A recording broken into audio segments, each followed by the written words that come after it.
신데렐라 이야기들 여러분 너무 좋아하시죠? 신데렐라 백설공주 이야기의 공통된 특징이 여러분 뭔지 아십니까? 예. 네? 예, 와, 예, 집사람 너무 잘하시네요. 예, 좋아하시나 봐요. 백마탄 왕자님이 등장한다라는 겁니다. 근사한 왕자님이 마침내 등장해서 이렇게 힘들고 고통받고 억압받던 힘들어하던 이 신데렐라가 백설공주 같은 사람들이 마침내 왕자님 때문에 행복해진다. 오래오래 행복하게 왕자님하고 잘 살았다라는 이야기입니다. 여러분, 이 신데렐라 이야기, 왕자님을 만나서 그 후로 오랫동안 행복하게 살았대요 라는 이야기는요, 오늘날도 드라마를 통해서 영화를 통해서 계속해서 새롭게 쓰여지고 있습니다. 그만큼 많은 사람들이 왕자님을 좋아하는 거예요. 내 인생에도 이런 백마탄 왕자님, 진짜 근사한 왕자님 만나서 이렇게 참 힘들고 어렵고 누구 한 사람 나 알아주지 않는데 이 정말 인생이 펴서 나를 사랑해주는 사람, 나와 함께 나를 행복하게 만들어줄 수 있는 그 사람, 나를 존귀하게 만들어줄 수 있는 사람을 만나고 싶은 그런 우리의 갈급함이 있기 때문이죠. 보아스는 룻에게 백마탄 왕자님이었을까요? 오늘 본문에서 드디어 보아스가 룻에게 그 첫 말을 꺼내지 않습니까? 분명히 보아스는 룻에게 백마탄 왕자님으로 보였을 겁니다. 보아스의 날개 그늘 아래 보호를 받는 보아스의 사랑받는 신부, 아내가 되기 때문에 분명히 보아스는 룻에게 여느 왕자님 못지않는 그런 근사하고 멋있는 그런 남자로 나오게 되는 거죠. 근데 여러분, 신데렐라의 백마탄 왕자님하고 룻의 왕자님인 보아스하고는요, 참 많은 부분에서 다릅니다. 제가 몇 년 전 룻이라는 영화를 교회에서 이 성도들하고 이제 같이 본 적이 있습니다. 5년 전이죠. 제가 유학 중일 때 그 교회에서 룻기를 가지고 성경 공부를 교회적으로 했었거든요. 그때 참 말씀을 나누면서 많은 은혜를 같이 누렸었는데, 한 집사님이 자기가 룻에 관한 영화가 있다고, 그 영화 제목도 룻이래요. 이거를 같이 교회에서 보면은 룻기 성경 공부하는데 정말 더 도움이 될 것 같다고 하셔가지고 어느 날인가는 교회에다 모여가지고 이 화면을 쏴서 교회에서 그 영화를 봤습니다. 근데 여러분, 그 영화에 등장하는 그 룻과 그리고 또 보아스가요, 너무 멋있게 생겼더라고요. 분명히 그 영화 헐리우드에서 만들었을 텐데 전형적인 헐리우드 남자 주인공, 여자 주인공인 거죠. 금발에, 예, 이렇게 너무 진짜 인형같이 생긴 여자 주인공이고 너무 근사하게 조각미남처럼 생긴 남자 주인공이 보아스였습니다. 그런데 여러분, 사실 보아스가요, 그런 멋있는 왕자님이었을까? 젊은 데다가 잘생기고, 그리고 우리 생각하는 것처럼 요즘에는 진짜 남자라면 가슴에 식스팩 하나 정도는 장착하고 있어야 되는, 예, 그런 모습이겠습니까? 참 그랬으면 좋겠다고 생각하는 그런 분들이 있다면은 아마 보아스의 모습에 대해서 실망했을지도 모를 것 같습니다. 보아스는 여러분 물론 멋진 사람입니다. 베들레헴 안에서 가장 유력한 남자입니다. 그런데 신데렐라에 나오는 백마탄 왕자님의 모습은 아닙니다. 나이가 룻보다는 한참 많은 아버지 뻘 되는 그런 중년의 남성입니다. 가슴에 식스팩은 고사하고 아마 우리 대부분처럼 좀 뱃살이 늘어져가지고 좀, 예, 바지가 입을 때마다 오늘 다르고 내일 다르고 내년 다른 여러분 그러한 모습을 가지고 있었을 겁니다. 보아스가 룻을 지금 어떻게 부르고 있습니까? 예, 룻을 어떻게 부르죠? 예, 아유, 권사님. 예, 성경 잘 보셔야 돼요. 어디 거기 소녀라고 나옵니까? 내 딸아라고 부릅니다. 딸이래요. 보아스가 그만큼 나이가 많았다라는 것을 보여주는 거죠. 엘리멜렉의 친족 중에 유력한 자잖아요. 그러니까 아마도 시아버저인 엘리멜렉과 같은 동년배나 그 비슷한 그런 나이 또래였을 겁니다. 성경이요 분명히 우리에게 말씀하시는 그런 근사한 모습과 아름다운 모습은요, 우리가 생각하는 아름다운 모습과 달라요. 우리가 생각할 때는, 세상이 생각할 때 아름다운 것은 남자나 여자나 일단은 젊어야 돼요. 그래서 나이 들어도 막 열심히 가꾸고 꾸미고 이거 필라고 주사도 맞고 마사지도 받고 하시는 거잖아요. 예, 그거 여러분 저는 나쁘다고 말씀드리는 거 아닙니다. 우리가 또 할 수만 있으면은 또 그렇게 하는 거 뭐 저는 나쁘지 않다고 그렇게 생각이 됩니다. 예, 오늘날 우리는 젊은 게 아름다운 거, 유능한 게 아름다운 거, 몸이 튼튼하고 진짜 군살 하나 없는 게 아름다운 거, 똑똑한 게 아름다운 거, 이렇게 생각합니다. 그런데 성경에 나와 있는 하나님은 그런 것을 멋지다, 존귀하다고 말씀하지 않아요. 젊지 않아도요, 이제 과거에 있었던 아름다움이 나이로 인해서 조금 퇴색하고 좀 좀 주름도 지고 뱃살도 조금 볼록하게 나온다고 할지라도, 매력적인 외모를 이제 다 잃어버렸다고 하더라도요, 하나님은요 우리를 보아스와 같이 근사한 사람이다, 유력한 사람이다라고 이렇게 불러주십니다. 그리스도 안에서 우리가 존귀한 사람이 될 수 있습니다. 왜 그렇습니까? 마음이요, 우리의 마음이 하나님의 마음을 품고 은혜를 사모하고 그 마음대로 은혜를 함께 나눌 수만 있다면 우리는 보아스와 같은 근사한 사람, 보아스와 같은 왕자님, 유력한 사람이 될 수 있다라는 것입니다. 사랑하는 여러분, 하나님의 은혜는요 사람을 통해서 드러납니다. 이 루카 보아스의 이야기를 우리가 한번 들어보시기 바랍니다.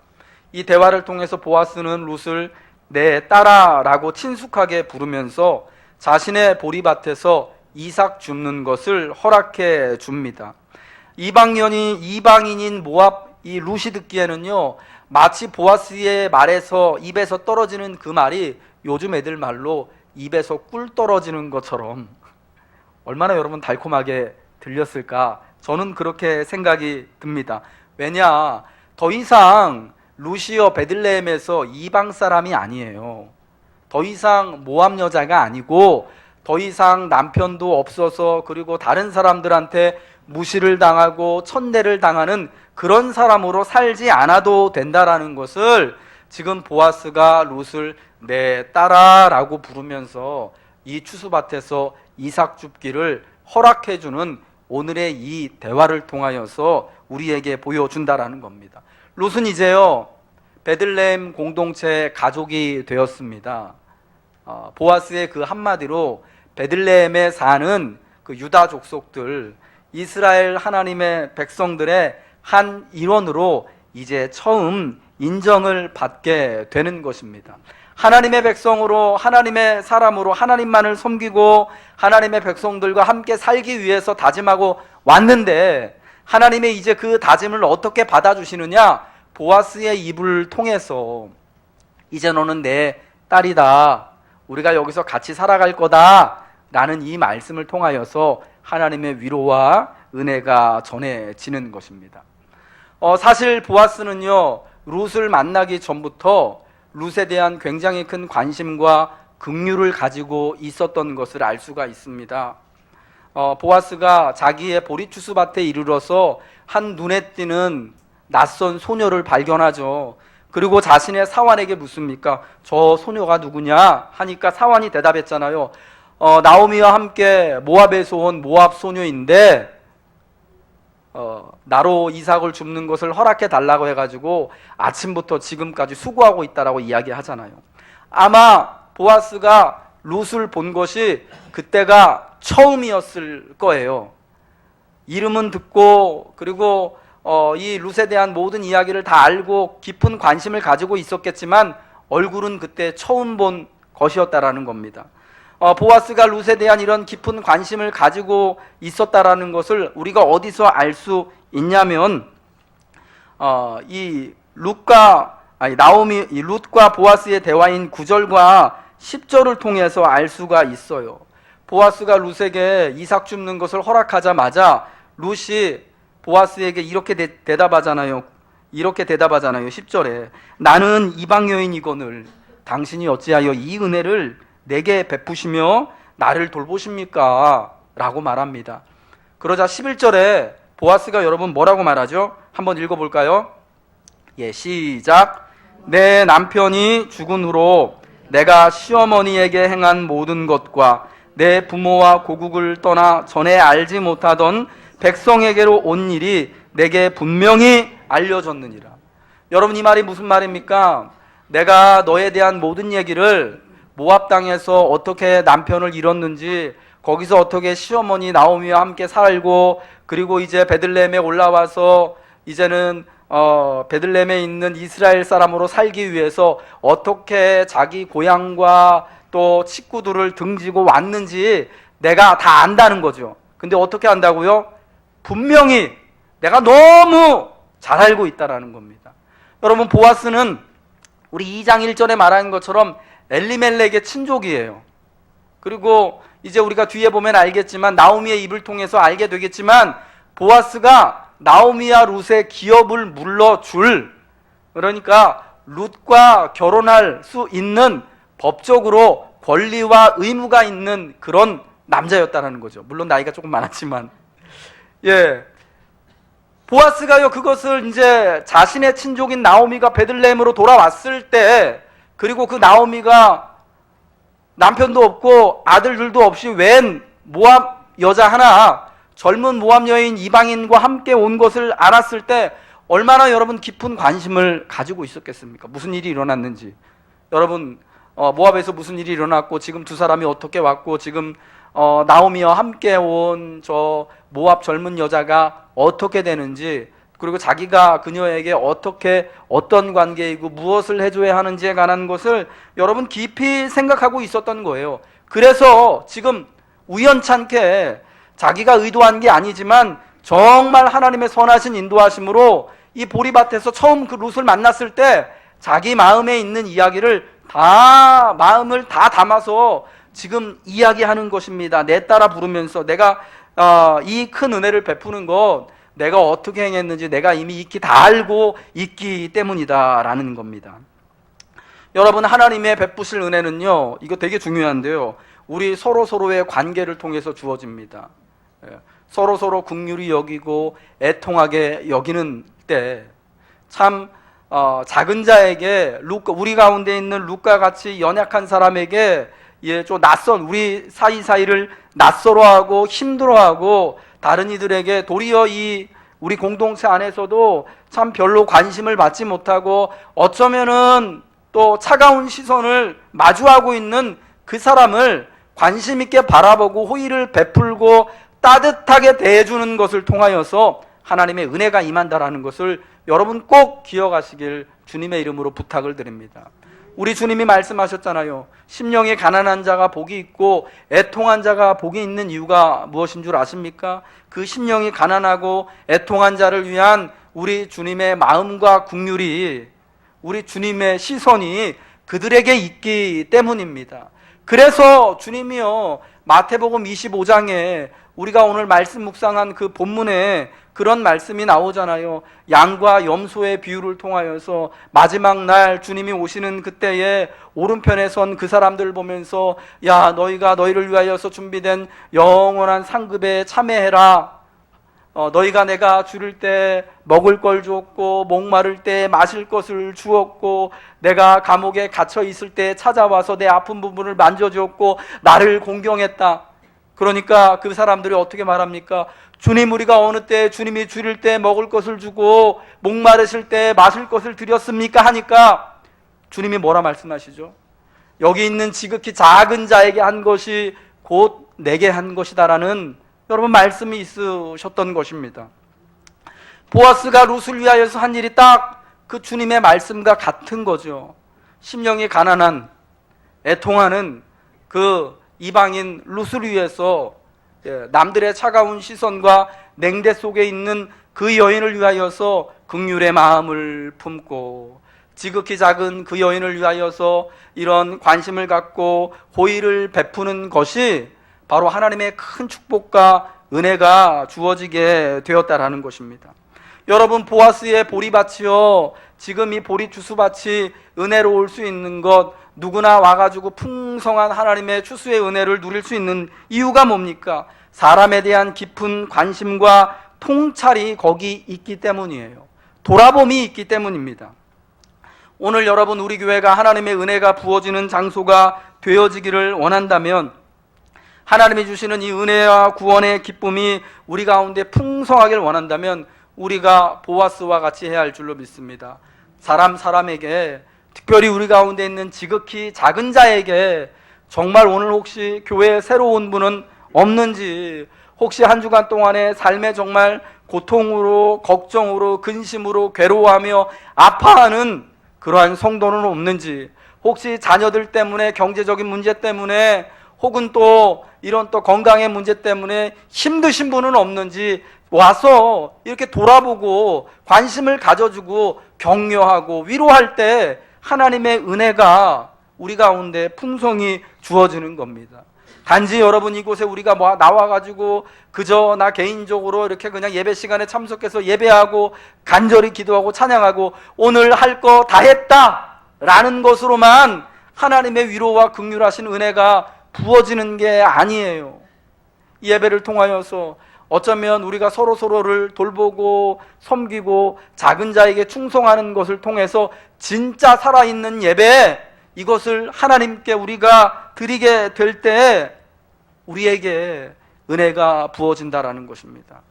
여러분, 그러므로 오늘 우리가 함께 이 거룩한 예수님의 이름으로 한 교회로 모일 때 우리 서로에게 깊은 관심과 애정을 가지시길 주님의 이름으로 부탁드립니다. 더 깊은 은혜의 눈으로, 그 시선으로 서로를 바라보고 함께 격려하고 위로하고 할 수 있으면 또한 믿음으로 도전하는 일들 우리 가운데 풍성하게 일어나야 할 줄로 믿습니다. 그리스도 안에 있는, 교회 안에 있는 사람들, 성도들에게, 여러분 또 주님이 마음을 품고 계시는 이 땅의 작은 자들에게 관심과 마음을 품으시길 주님의 이름으로 부탁드립니다. 우리가 타인을 위해 살 때요, 우리의 필요한 모든 것을 하나님이 허락해 주시겠다고 분명히 말씀해 주셨습니다. 보아스가 룻에게 허락해 준 건요, 단순히 자기 보리밭에서 이삭 줍는 것이 아니었습니다. 모압 여인인 룻을 내 딸이라고 부르잖아요. 이 룻이 보아스의 딸이 된 거예요.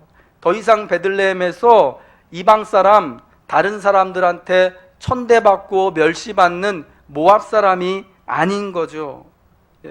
보아스의 딸이 되었으니 그에 합당한 호의와 대우, 특혜를 받을 만한 자격이 주어지는 거예요.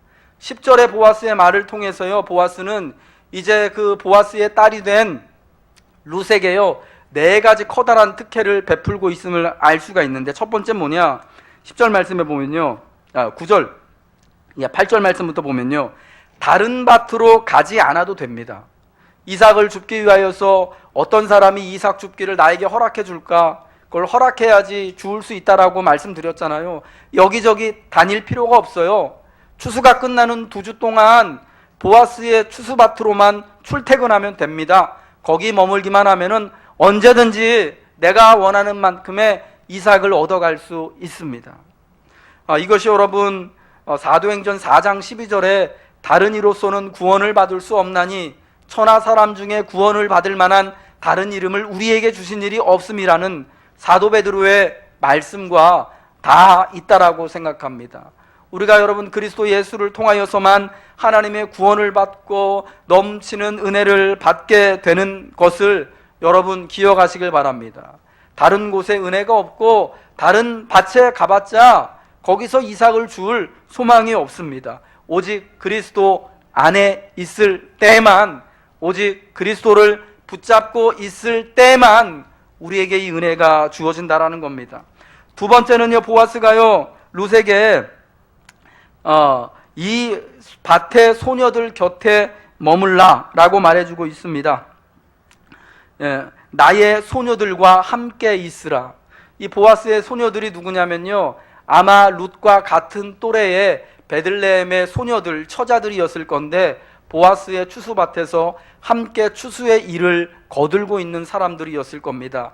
어쩌면은 룻처럼 이삭을 줍는 사람들도 그 가운데 있었을 거예요.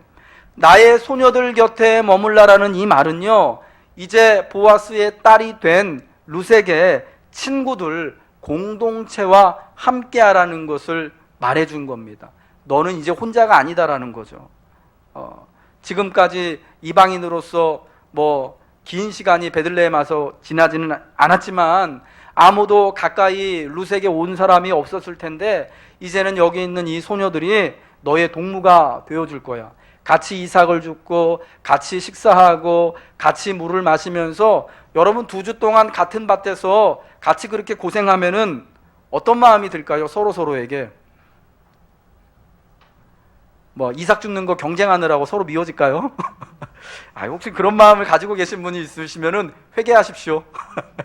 아마 같이 그 자리가 물론 특혜를 받지만 이게 큰 은혜지만요, 보리밭에 나가가지고 이삭 줍는 게 여러분 얼마나 힘들겠어요. 허리를 구부려가지고. 여러분 한번 30분만 허리를 구부리고 있어 보십시오. 굉장히 힘들 거예요. 근데 하루 종일 밥 먹는 시간 빼고, 물론 또 알아서들 쉬겠지만 하루 종일 이삭을 줍기 위해서 거기서 이삭 나다를 줍고 하는 일을 하면서 얼마나 힘들겠어요. 그 힘든 노동을 하면서 이 소녀들이 얼마나 가까워지겠습니까? 그 시간 동안에 여러분 그냥 묵묵히 또 일만 하겠습니까?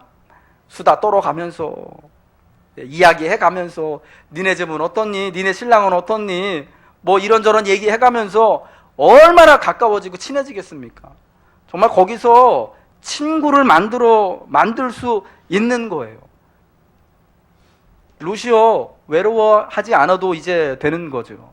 그 밭에서 2주 동안 일하면서 참 좋은 친구들 만날 수 있는 겁니다. 우리가 이 교회 아래 와서 믿음의 선한 친구들을 함께 만나서 이제 진짜 일생을 같이 주님을 섬기고 예배할 만한 그런 사람들을 만나게 되는 것처럼 말입니다. 3번째로는요, 소년들의 짓궂은 학대로부터 안전을 보장받게 되는 거예요. 9절 말씀에 그들이 베는 밭을 보고 그들을 따르라. 내가 그 소년들에게 명령하여 너를 건드리지 말라 하였다. 모압 여인이고 과부인 룻이 이 추수밭에 나가면은 뭐가 제일 걱정이었다 그랬죠? 안전 문제가 있다고 그랬잖아요.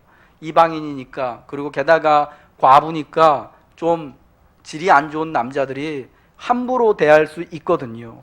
그걸 보아스가 알아요. 그러니까 소년들에게 엄히 명한 겁니다. 야, 얘는 내 딸이니까 너네 잘 지켜줘라. 그러니까 어떤 일이 벌어지는 거냐면 이 보아스의 한마디로요, 이전까지는 저 사람이 혹시 나한테 어떤 해코지를 할까 참 두려워 보이는 낯선 소년들이 이제는 룻을 지켜주는 든든한 울타리, 룻을 지켜주는 그런 사람들이 되는 겁니다. 왜요? 룻은 이제 보아스의 딸이기 때문이에요. 이게 여러분 되게 희한하죠. 그 한마디 했다고, 야, 내 딸이라고 한마디 불렀다고요, 그 보리추수밭에 있는 많은 소녀들이 정말 룻을 보아스의 딸처럼 이렇게 인정해주고 대해줄까? 물론 여러분 시간이 흘러야겠지만, 그렇다고 보아스의 말을, 그 추수밭 주인의 말을요, 유력한 그 사람의 말을 누가 감히 여러분 무시할 수 있겠습니까? 만일 그 말을 무시하고 어떤 못된 소년이 룻에게 수작을 부리거나 못되게 군다면요, 이거 누구한테 잘못하는 겁니까? 보아스한테 잘못하는 일이 되니까 아주 큰 일이 나는 거죠. 이러한 큰 은혜를 베풀어 준 겁니다. 그 다음에 4번째로요, 목마를 때 마음껏 소년들이 기러운 물을 마시라고 허락해 줍니다. 여러분, 그 당시에 물 기르는 일은요, 누가 하냐면요, 종들이 하는 거예요. 하인들. 여호수아서 9장에 이 이스라엘 사람들하고 몰래 화친하기 위해서 온 기브온 사람들 이야기가 나오잖아요. 여러분, 그 사람들을 나중에 여호수아가 속은 걸 알고 어떻게 합니까? 이스라엘 중에 같이 살게 하면서 물 깃는 사람, 나무 패는 사람으로 삼아요. 자기의 종들로 삼는 겁니다. 그러니까 그때부터 물 깃는 일은요, 가장 천한 사람이 하는 거예요. 여러분, 이러한 호의를 받으니까 룻이 얼마나 기뻐서 나는 우리 주인 당신의 하인녀 중에 하나와도 같이 못한데, 당신의 하녀보다도 못한 존재인데 내게 왜 이렇게 큰 은혜를 베풀어 줍니까? 라고 그렇게 감격하여서 보아스에게 말하는 거 아니겠습니까? 여러분, 왜 이런 특별한 특혜, 이 룻이 이제까지 한 번도 받아보지 못했던 이러한 큰 은혜를 보아스가 룻에게 베푼다고 생각하십니까? 룻이 마음에 들어서요? 그날 보리밭에서 보고 첫눈에 반해서? 보아스는 인격이 있는 사람이에요. 유력한 사람이에요. 그런 게 아니라요, 자기가 사실은 룻과 같은 그런 어려움과 냉대와 고통을 겪어봤습니다. 보아스가요, 룻을 보면서 정말 룻이 나와 같이 힘들고 아프고 어렵겠구나 라는 것을 공감해 주는 거예요. 그러니까 이 큰 호의를 베풀 수 있습니다. 왜냐하면요, 여러분, 보아스의 아버지가 누구냐? 살몬이에요. 룻기 4장 21절에 나오는데, 여러분, 이 살몬이 누군지 아십니까? 보아스의 아버지 살몬이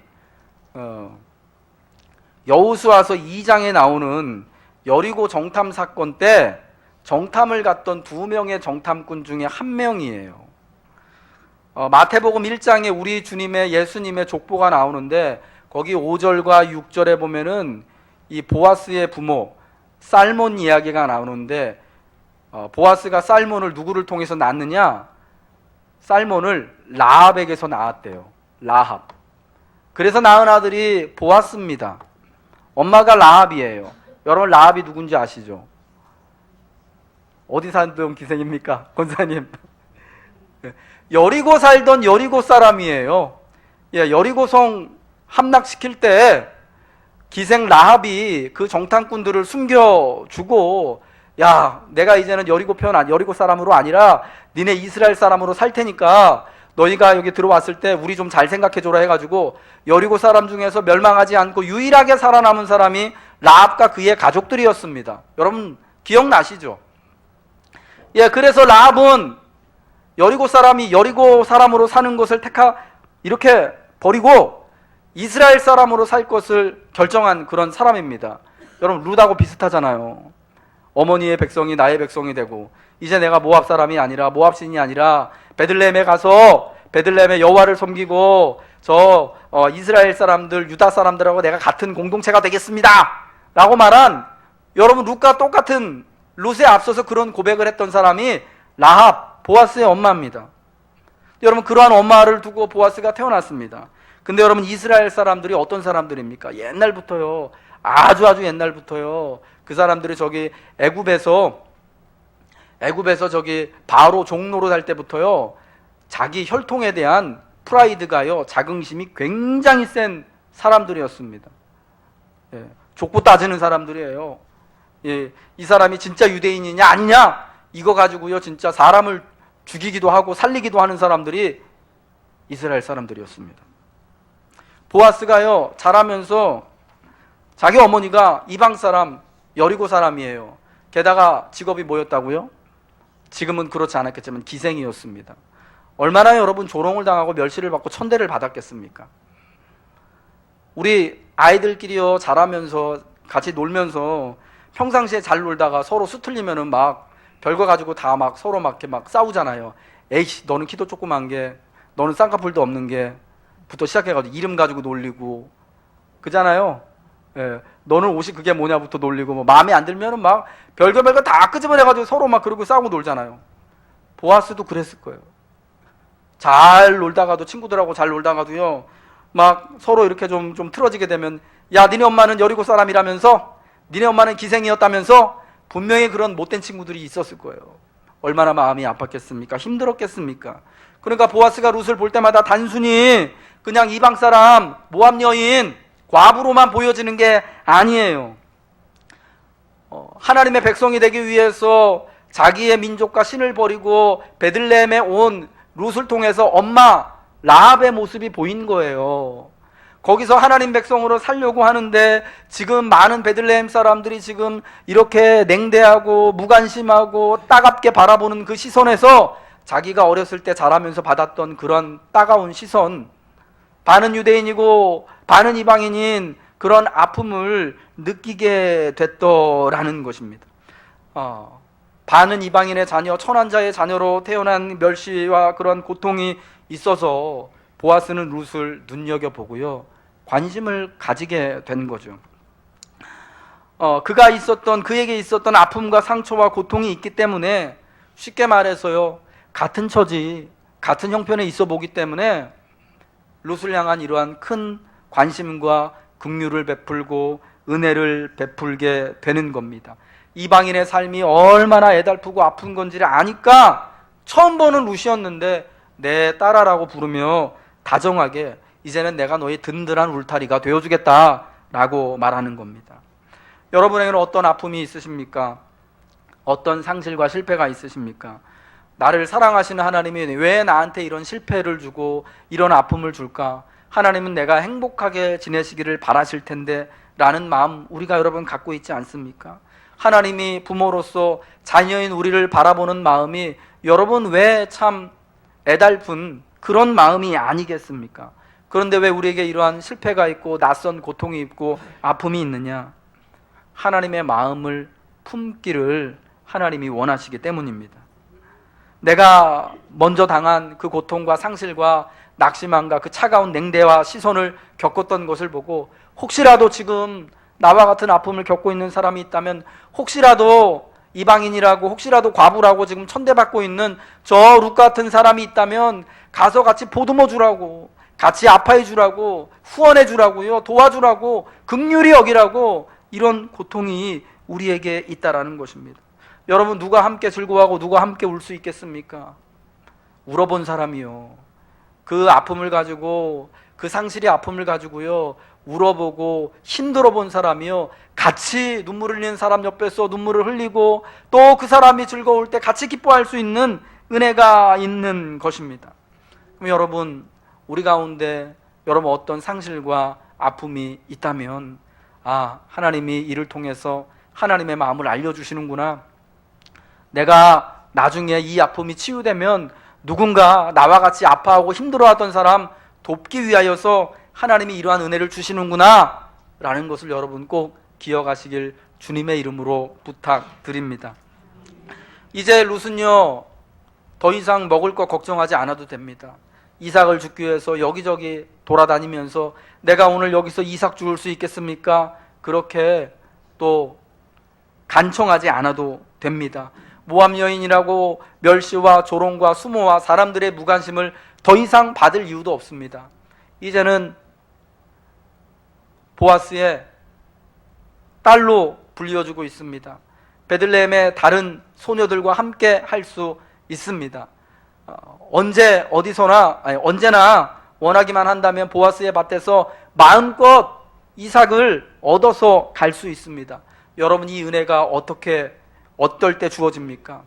보아스의 밭에 머물 때, 거기서 머물면서 이삭을 주울 때, 거기서 머물면서 보아스가 허락한 보아스의 소녀들과 함께 추수의 일을 하는 소년들과 함께 지낼 때 은혜를 누리게 되는 것입니다. 다른 밭으로 가서는 이런 은혜를 누릴 수 없는 거죠. 여러분에게는 이러한 은혜로운 추수밭이 있습니까? 우리 노건교회가, 우리 서로가 우리가 바로 하나님이 우리에게 예비해 주신, 허락해 주신 머물 곳, 우리의 추수밭인 줄 믿으시길 주님의 이름으로 부탁드립니다.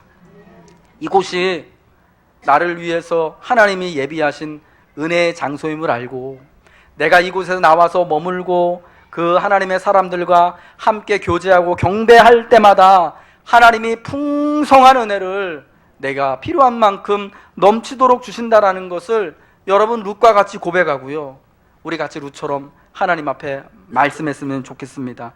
내가 당신께 은혜 있기를 원합니다. 내가 당신께 은혜를 입기를 원합니다. 은혜 입기를 원하시는 여러분, 오늘 이 은혜의 장소, 우리가 함께 머물 이곳에 우리가 늘 함께 머물며 하나님의 은혜로 같이 교제하며 서로를 돌아보고 긍휼히 여기며 하나님이 주신 은혜를 날마다 우리의 필요할 때마다 마음껏 누리시는 여러분 되시길